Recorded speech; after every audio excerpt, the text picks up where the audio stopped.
드디어 마지막 책인 요한계시록에 왔습니다. 요한계시록의 내용이 사실 굉장히 중요한데 이 요한계시록에 대해서는 칼빈도 주석을 하지 않았습니다. 루터도 주석을 하지 않았어요. 묘하게 우리 종교개혁자 대표되는 두 분이 다 주석을 하지 않았는데 왜 주석을 하지 않았을까 하는 의문이 들잖아요. 근데 학자들의 이야기는 아마 칼빈이 좀 더 살았으면 주석을 했을 것이다라고 생각합니다. 지금 현재 남아있는 이 칼빈 주석 같은 경우에 또 루트의 주석 같은 경우가 어떤 경우냐면은 칼빈은 목회자였거든요. 목회자이기 때문에 설교한 사람이에요. 설교하면서 사실은 성경을 연구하고 설명했던 것이 오늘날 주석으로 남아있는 겁니다. 근데 칼빈이 주석을 쭉 처음부터 끝까지 주석한 것이 아니라 그때그때 상황에 맞게 주석을 하다 보니까 신약 같은 경우는 이 계시록 빼고는 거의 다 했어요. 다 했는데 구약은 상당히 많은 부분을 못했고요. 칼빈이 마지막에 주석한 부분이 에스겔서입니다. 에스겔서를 주석하다가 돌아가셨거든요. 근데 에스겔이 구약이 묵시록이잖아요. 대표적인. 그래서 아마 칼빈이 조금 더 살았으면은 에스겔도 주석하고 난 다음에 계시록을 주석하지 않았을까라고 사람들은 생각하는데 칼빈은 워낙 몸에 많은 병을 갖고 있어서 약했기 때문에 다 주석을 못하고 죽었다 얘기하고요. 돌아가셨다라고 얘기하고요. 루터 같은 경우에는 이 요한계시록이 조금 루터가 생각할 때는 초창기 루터입니다. 말년의 루터는 조금 변화되는데 초창기의 루터는 이신칭에 꽂힌 분이에요.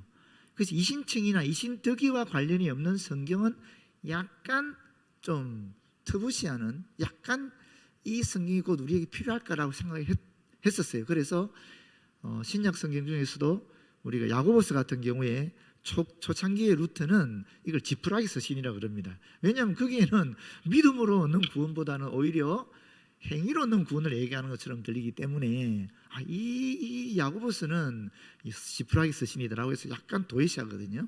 근데 말년에는 그렇게 하지 않습니다. 말년에 루터의 글을 보게 되면은 아니다, 야고보서도 매우 중요한 성경이고 우리 성도들이 반드시 알아야 될 성경이다라고 얘기합니다. 근데 계시록에 있어서도 마찬가지입니다. 계시록에 예수 그리스도의 십자가 사건이 없어요. 그렇지 않습니까? 그 십자가 사건이 없기 때문에 이것은 이해할 수 없다. 도대체 이 안에 뭐가 있는지 잘 모르겠다. 이렇게 독일어 성경 서문에 기록을 한 것을 볼 수 있습니다. 그래서 루터나 칼빈은 그 시대에 이 계시록을 주석하지 않았다라고 볼 수 있는 성경인데 이게 마지막으로 기록이 되어 있잖아요. 우리 성경책이 제일 마지막에 있지 않습니까?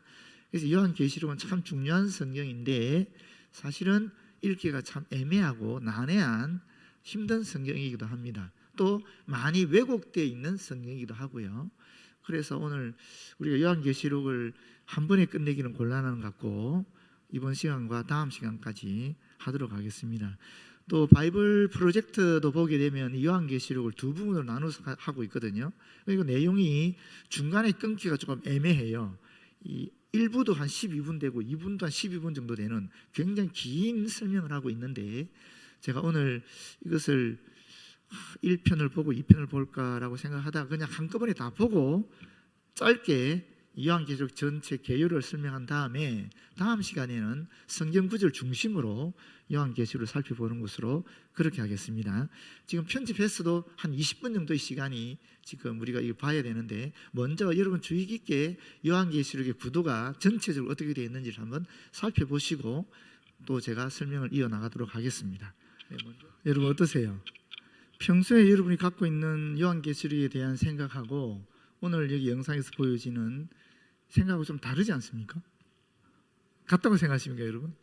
하도 우리는 일상에서 또는 지금까지 교회를 통해서 요한계시록에 대해서 좀 색다른 이야기를 많이 들어왔던 것 같아요. 더군다나 예전에 우리 휴거라는 책을 통해서 우리에게 너무나 깊숙이 666이라든지 이 종말에 대한 얘기가 들어와 있기 때문에 우리는 어쩌면 요한계시록보다도 휴거에 나오는 그 내용이 더 많이 우리 안에 인식되어져 있는지 모르겠어요. 기억되어 있는지 모르겠어요. 실제로 그렇지 않습니까, 여러분? 우리가 요한계시록 읽어도 이게 도대체 구조적으로 어떻게 되는지 파악하기 되게 어렵거든요. 오늘 여기 보시면은 이게 아주 그림으로 일목요연하게 어떻게 되어 있는지를 잘 설명하고 있고, 또 여러분 이걸 보시면서 두 번째 느낀 거 없으세요? 저는 두 번째로 느낀 게 의외로 요한계시록이 새로운 게 아니구나 하는 그런 생각이 드는 거예요. 구약에서 있었던 일들을 어떻게 생각하면 종말에 대한 것을 체계적으로 종합해 놨다는 그런 생각이 드는 거예요. 조금 그런 일단 느낌을 가지고 생각을 가지고 좀 보도록 하겠습니다. 먼저 저자는 당연히 요한이지요. 그런데 요한이 말년에 로마를 다스렸던 도미티안 황제라는 사람이 있는데, 이 사람이 기독교를 엄청 박해했거든요. 그런데 이분이 제국 내에 있는 모든 로마 제국에 있는 백성들에게 뭐라고 얘기했느냐면은 자기의 형상 앞에 절을 하라 그랬어요. 그러면서 이렇게 외치라 그랬어요. 황제는 주님이시다. 그렇게 외우라, 암송하면서 주문을 외우면서 이 자기 형상에 절을 하라 그런 거예요. 여기에 요한을 비롯한 우리 초대교회 제자들, 사도들, 또 성도들은 용납할 수가 없었죠. 순응할 수가 없었습니다. 그래서 요한도 체포되어서 재판을 받고 끌려갔는데, 그게 어디냐면 반무섬입니다. 근데 요한은 로마 재판정에서 무신론자로 찍혔고요. 무신론자로 판정을 받았고, 이글거리는 태양 아래서 말라 죽으라고, 그래서 이 애기에 있는 조그맣고 자그마한 보잘것없는 황폐한 섬인 반무섬으로 보낸 것입니다. 근데 그 반무섬에는 채석장이 있었거든요. 그래서 그 당시에 로마의 정치범이라든지 이 중범자들이 거기에 추방이 됐는데, 그 채석장에서 노동을 하면서 그렇게 말라 죽으라고 보낸 것입니다. 배경을 보시게 되면 기록 연대는 95년에서 96년경입니다. 바로 도미티안 황제가 로마의 11번째 황제인데, 이 사람이 약 15년간 로마 황제로 있었습니다만은 그 로마 황제로 있다가 죽는 시점이 96년이거든요. 그래서 도미티안 황제 말년에 이 편지를 쓴 것이 아니겠는가라고 추측합니다. 기록 장소는 반모섬이었고요. 이 반모섬은 주변 둘레가 한 27km 정도 되는 매우 작은 섬인데, 제가 그 반모섬에 가봤을 때는 굉장히 살기 좋은 곳이에요. 거기가 지금은. 거기는 아무나 들어갈 수 없고요. 그 마을에서, 그 동네에서 허락하는 사람만 들어갈 수 있어요. 그래서 거기 굉장히 들어가기 어려운 곳이고, 상당히 부유한 분들이 거기 거주하는 것으로 알고 있어요. 의외로 재미있는 것은 거기 반모섬 안에 있는 물가가 그리스 본토보다 더 쌉니다. 싸고 사람들이 굉장히 좋아요. 조그만 섬에 늘 같이 지내다 보니까 사람들이 정말 정도 많아 보이고 좀 그래요. 제가 다녀본 지역 중에서는 반모섬이 참 좋았던 것 같아요. 지금도 다시 가고 싶고, 언제 기회 되면 제처럼 꼭 가고 싶은 곳이 그 반모섬이에요. 저는 2번 갔다 왔는데 제처럼 한 번도 못 갔기 때문에 꼭 가고 싶은 데가 반모섬이에요. 묘하게 거기 잘 안 가지게 되더라고요. 근데 정말 지금은 반모섬이 너무너무 살기 좋은 동네로 변했지만은, 예전에는 거기가 아주 황량한, 황폐한 그런 곳이었고, 오죽하면은 태양의 열기 속에 말라 죽으라고 거기 보냈겠어요. 그만큼 살기 힘든 곳이 그 반모섬이었다고 볼 수 있습니다. 수신자는 앞에서 나온 것처럼 7교회, 아시아에 있는 7교회 성도들이었지요. 그 에베소, 스무나, 버가모, 두아디라, 사데, 빌라델비아, 라오디게에 대해서는 다음 시간에 제가 좀 더 구체적으로 말씀드리도록 하겠습니다. 주제는, 여러분은 이 요한계시록의 주제가 무엇이라고 생각합니까? 오늘 여기서 얼핏 나왔습니다. 이 요한계시록이라 그러면은 말세의 징조에 대해서 우리에게 이야기하고 있다라고 많이 생각하거든요, 성도들이. 근데 요한계시록도 사실은 누구에 대한 얘기입니까? 결국 예수 그리스도에 대한 이야기를 하고 있는 거예요. 사실 요한계시록의 초점도 예수 그리스도이십니다. 그리고 모든 성경이, 신약 성경이 얘기하는 게 다 예수 그리스도고, 그 다음에 예수 그리스도를 쫓는 우리 성도들의 얘기잖아요. 그렇지 않습니까? 요한계시록도 똑같습니다.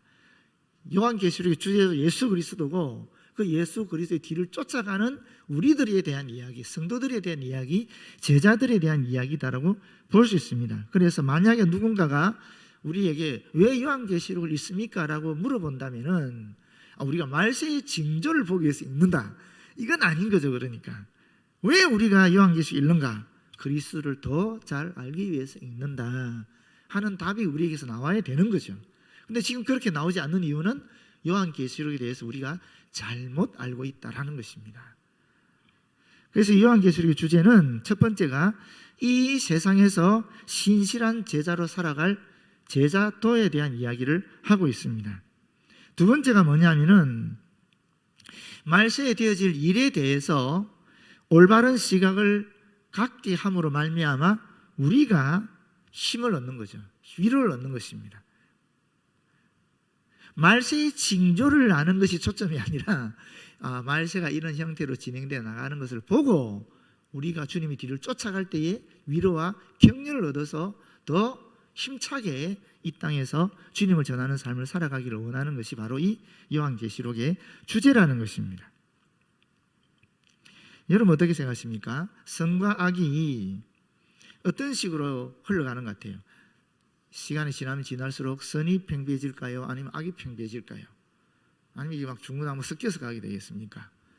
그런데 이 제임스 댄이라는 분이 이런 얘기를 하더라고요. 선과 악은 더 나아지고 더 나빠지는 현상이 동시에 일어난다는 거예요. 다시 말하면 선과 악이 함께 완전히 무르익게 되면 그때 각각 선은 선대로 악은 악대로 가장 잘 익은 열매를 맺게 될 거라는 겁니다. 그러면서 서로 대항하게 될 거라는 거예요. 이게 말세에 일어날 일이라는 것입니다. 요한계시록을 연구한 학자의 말이거든요. 한번 생각해 보십시오. 우리 지금 시대만큼 더 성경에 대해서 주님의 말씀에 대해서 깊이 묵상하고 또 연구하고 또 많이 알게 되는 그런 시대는 없었거든요. 전 세계적으로 모든 인종, 민족을 넘어서서 지금만큼 정말 이 말씀이 그렇게 보편적으로 어디서든지 언제든지 누구에게든지 열려있는 시대는 없었습니다. 그만큼 이런 선의 영역이 강화되어 있다는 거죠.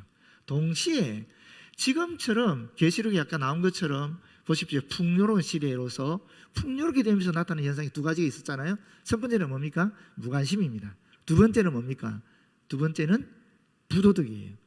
지금처럼 이렇게 선에 대해서 무관심하기도 하고 또 신앙인조차도 부도덕한 삶을 살아가는 시대가 또 어디 있었겠냐는 거예요. 그러니까 이게 같이 간다는 겁니다. 그러다가 주님이 오신다는 거죠. 네 번째 요한계시록에 나타난 예수 그리스도는 네 가지 지금 그리스도에 설명하고 있는데 첫 번째는 신실한 증인으로서 환난에도 하나님께 끝까지 충성했던 분. 그러니까 끝까지 충성했으니까 십자가에 못 박혀 돌아가셨다라는 거예요. 겟세마네 동산에서 기도하신 내용이 있지 않습니까? 가능하면 이 길을 피하게 해달라. 이 잔을 마시지 않게 해달라. 죽지 않고 해결할 수 있는 길이 있다면 그 길로 좀 해줬으면 좋겠다. 그러나 마지막 대답은 그러나 나의 원대로 마시고 당신 뜻대로 하시옵소서 하고 십자가 가셨잖아요. 그리고 돌아가셨지 않습니까? 그 예수 그리스도가 바로 신실한 증인이었다라는 거예요. 신실한 증인으로서 끝까지 충성하신 분이었다라는 것입니다.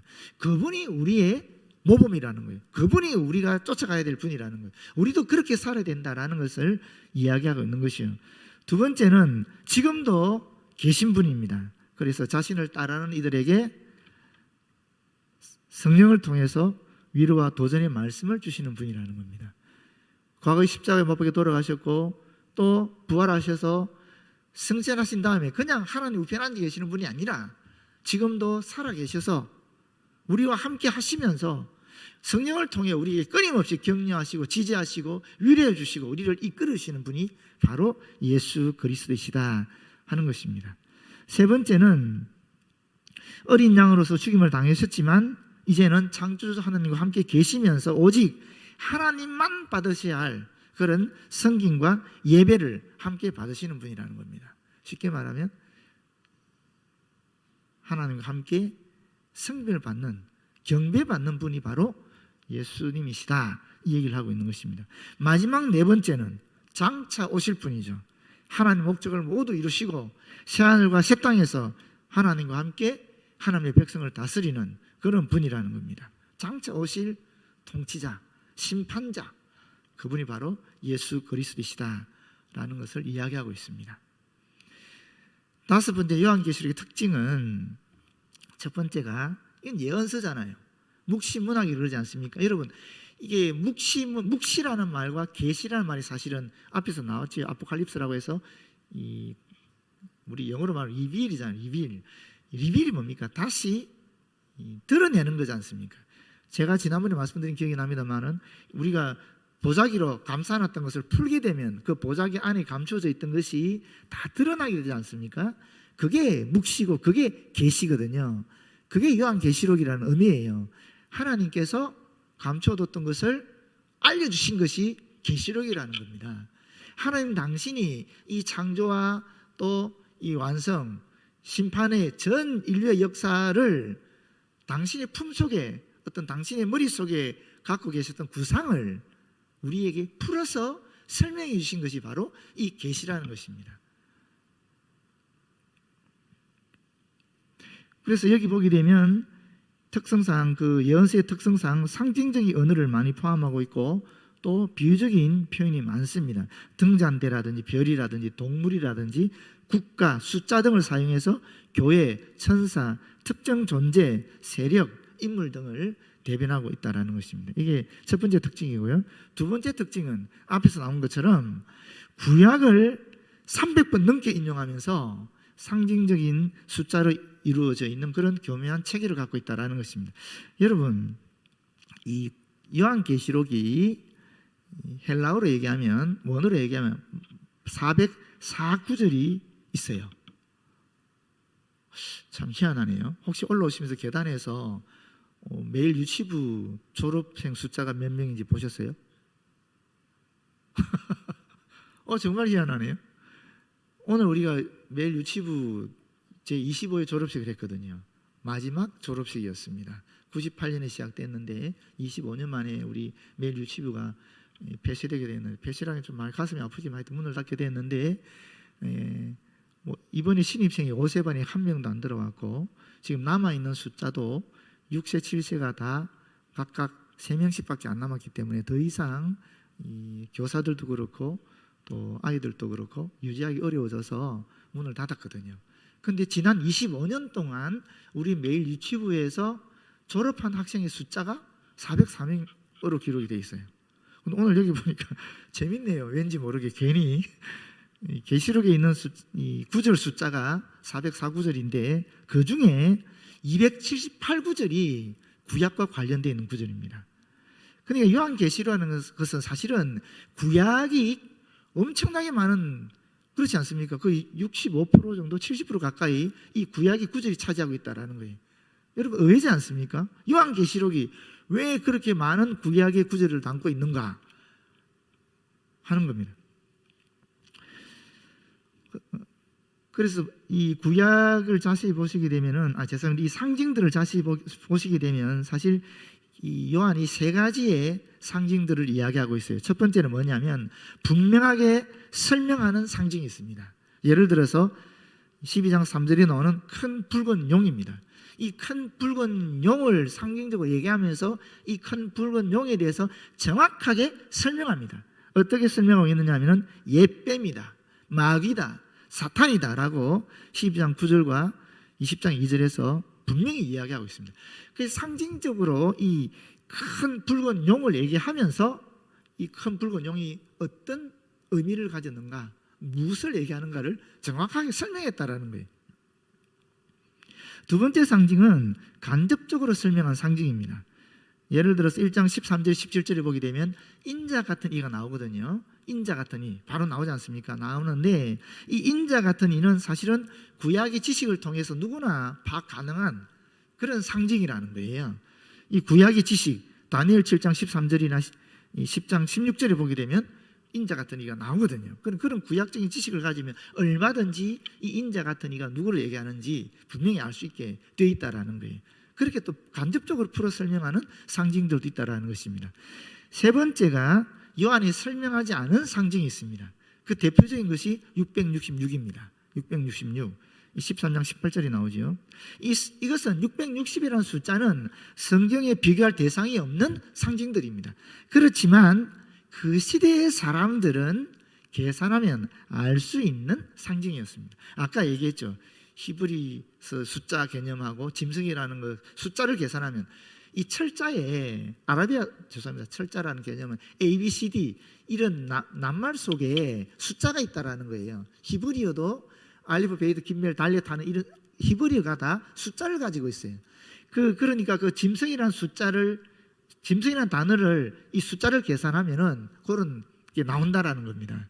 또 로마 황제라는 그 단어를 이 단어 철자들을 알고 있는 숫자로 대입해서 계산해 보면은 이게 660이라는 숫자가 딱 나온다라는 거예요. 그 당시 사람들은 웬만한 사람들은 666을 그랬을 때 이 666이 무엇을 의미하는지를 알았다라는 겁니다.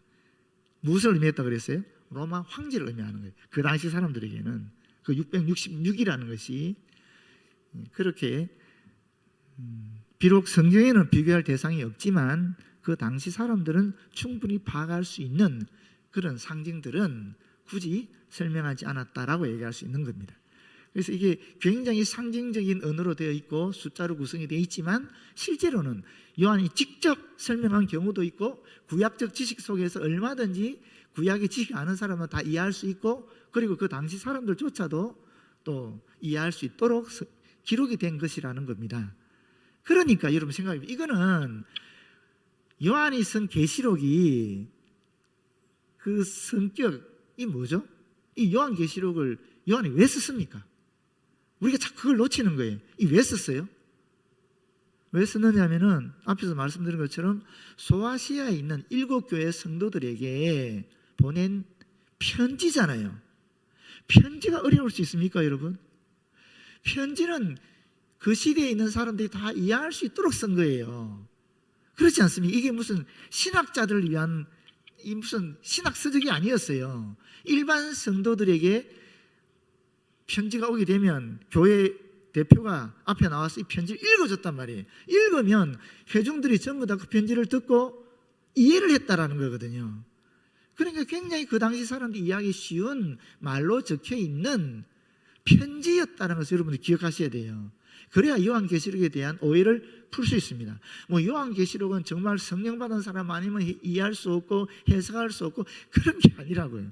그 시대에 핍박받던 성도들이 누구든지 이 말씀을 듣고 힘을 얻고 소망을 가지고 인내하면서 승리할 수 있도록 격려했던 내용을 담고 있었던 것이다 라고 보시면 되는 겁니다.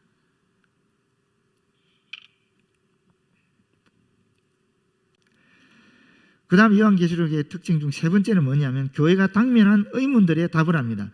예수님은 약속하신 대로 오시는 것인가? 예수님은 어디로 가셨는가? 무엇을 위해 가셨는가? 왜 예수님은 즉시 오지 않는가? 이런 이야기입니다. 이런 것에 대해서 답을 한 것입니다. 쉽게 말하면 이런 거지요. 20세기 들어와서도 2차 세계대전이 터지지 않았습니까? 얼마나 수많은 사람이 죽었습니까? 원자폭탄이 2개나 떨어져가지고 정말 인류가 경험한 가장 비참한 상황에 처했던 적도 있지 않습니까? 지금도 마찬가지죠. 지금도 저기 튀르키예, 시리아 난리도 아니지 않습니까? 지진으로 인해서 우리나라든 광주 쪽에 가뭄이랑 지난 여름에 남부 쪽이 가뭄에 얼마나 고통받았는지 모르거든요. 수많은 일들이 지금도 일어나고 있는데 지진과 기근과 전쟁의 소문들이 지금 엄청나게 일어나고 있는데 왜 아직까지 주님 오시지 않는가? 분명히 복음서에 계시록에 의하면 예수님의 종말에 대한 예언에 의하면은 전쟁이 일어나고 기근이 일어나고 지진이 일어나고 이런 적그리스도가 일어난다는 소리 들으면 뭐라 그랬어요? 내가 가까이 온 줄 알아라 그랬잖아요. 근데 아직 안 오시고 있잖아요. 왜 안 오시냐는 거예요. 이런 질문에 대한 답이 그때도 있었다라는 것입니다. 2000년 전에도. 그때는 지금보다 더 심각한 박해를 받지 않았겠습니까? 북한에 있는 성도들 한번 생각해 보십시오. 북한에 있는 성도들이 가장 기다리는 게 뭐겠어요? 예수의 재림이죠. 그렇지 않겠습니까? 우리는 이렇게 고통받고 있는데 왜 주님 아직까지 오시지 않느냐? 그러지 않겠습니까? 지금 현재. 그런데 계시록은 딱 한마디로 이야기합니다. 기다리라. 이게 답이에요. 너무나 가슴 아픈 얘기지만, 고통받는 분들에게 너무나 죄송한 얘기지만, 요한계시록은 분명하게 얘기합니다. 기다리라. 왜? 아직까지 하나님께서 이 우주 만물을 창조하신 당신의 목적을 이루지 못하셨다라는 겁니다. 다 끝내지 않았다라는 것입니다. 그렇기 때문에 하나님께서 이 인류의 역사를, 우주의 역사를 완성시키지 않고 있다라는 것입니다. 아직 하나님의 뜻이 온전히 이루어지지 않았다라는 것입니다. 이 땅의 역사 속에는.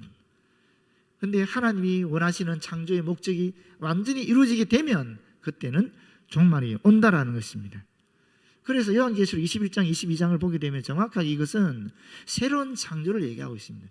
학자들은 창세기 1장, 2장, 3장과 요한계시록의 20장, 20장, 22장은 서로 연결되어 있다, 연관되어 있다라고 이야기하기도 합니다. 단 하나 다른 것이 있어요. 창세기는 3장에 타락이 나오거든요. 요한계시록에는 타락이 없는 것입니다. 그 외에는 처음 1장, 2장과 요한계시록 마지막 22장, 22장은 서로 연결되어 있다. 처음 창조와 새로운 창조 또는 마지막 창조, 이렇게 얘기할 수 있을 만큼 성경이 그렇게 되어 있다라는 이야기입니다. 이게 좀 시간이 됐지만 마저 할게요. 요한계시록을 해석하는 관점들이 4가지 정도 있습니다. 물론 더 세분화할 수도 있겠지만 크게 4가지 정도 있습니다. 첫 번째는 뭐냐면 과거주의적 관점입니다. 이 계시록의 사건은 이미 과거에 다 발생했다라는 것입니다. 다 예언이 이루어졌다라는 것이죠. 그렇게 생각하면 1세기 상황을 다룬다는 것입니다. 두 번째는 미래주의적 관점입니다. 요한계시록 1장에서 3장까지를 제외하고 나면은 전부 다 미래의 종말에 대한 얘기만 지금 하고 있는 예언의 내용이다. 그렇게 해석을 해야 된다라는 것입니다. 세 번째는 역사주의적 관점입니다. 이 요한계시록의 모든 예언이라는 것은 초대교회부터 종말이 이르기까지 전 역사에 일어나는 연속적인 사건들을 다루고 있다 하는 겁니다. 지금 이렇게 해석하는 분이 사실 많이 있지요. 그리고 네 번째는 이상주의적 관점입니다. 이것은 역사가 아니다. 이것은 어떤 영적인 초자연적인 입장에서 봐야 된다 하는 그런 것입니다. 그래서 악에 대한 선의 승리와 같은 그런 영적인 세계의 원리를 이야기하고 있는 것이다. 이렇게 이야기하고 있습니다. 여러분 어떤 관점이 가장 바르고 적합하고 좋은 것 같습니까? 사실 이건 다 포괄적으로 가져야 되는 그런 관점들입니다. 어느 한 가지만 선택해서는 안 된다는 것이죠. 예를 들면 짐승이 나오지 않습니까? 666 짐승이라는 것이 1세기의 성도들 핍박했던 로마 황제를 얘기하고 로마 제국을 얘기하는 겁니다. 그러나 그것은 동시에 나왔죠. 로마 제국 이후에 나타나는 페르시아도, 그 뒤에 그리스, 그 뒤에 나타나는 로마, 이런 걸 다 얘기하고 있다라는 거예요. 오늘로 얘기하면 오늘도 마찬가지죠. 이런 정치력과 군사력이라는 권력을 가진 세상의 권력을 얘기하는 거거든요. 이 세상 권력이 하나님 뜻이 위배될 때 이건 전부 다 짐승이 되는 것입니다. 그런 관점에서 해석해야 된다. 그 과거 문맥 속에서 이 문장이 또는 이 구절이 그 시대는 어떠한 의미를 가졌고 동시에 오늘의 시대는 어떠한 의미를 가지고 있으며 앞으로 종말의 시대는 어떠한 의미를 가질 것인가, 이 세 가지 차원을 다 같이 보면서 해석을 해야 되지 어느 한 가지 관점에 몰리면은 이상한 해석이 되고 진짜 이단으로 빠질 가능성이 많게 된다라는 것입니다. 마지막으로 1장 19절 오늘 읽은 성경 본문 한 구절만 보겠습니다. 그러므로 내가 본 것, 이건 환상을 얘기하는 것입니다. 이 인자 같은 이 그리고 7별과 7금초대 같은 환상을 얘기하는 것이죠. 내가 본 것과 지금 있는 일은 뭐겠어요? 현재죠. 바로 7교회의 현재 모습을 얘기하는 것입니다.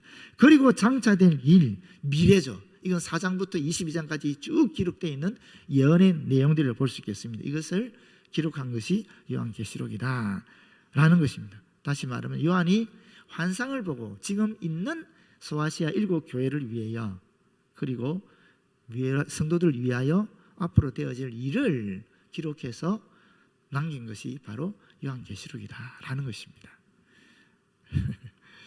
기도하고, 아버지 하나님 고맙고 감사합니다. 요한계시록을 훑어보았습니다. 주님, 요한계시록을 제대로 이해할 수 있는 영적인 눈과 또 영적인 분별력을 또 영적인 지혜를 우리에게 허락하여 주셔서 주님께서 우리에게 주신 이 마지막 책을 바르게 이해하고 또 바르게 우리의 삶 속에서 적용할 수 있도록 도와주시옵소서. 예수님 이름으로 기도드립니다. 아멘.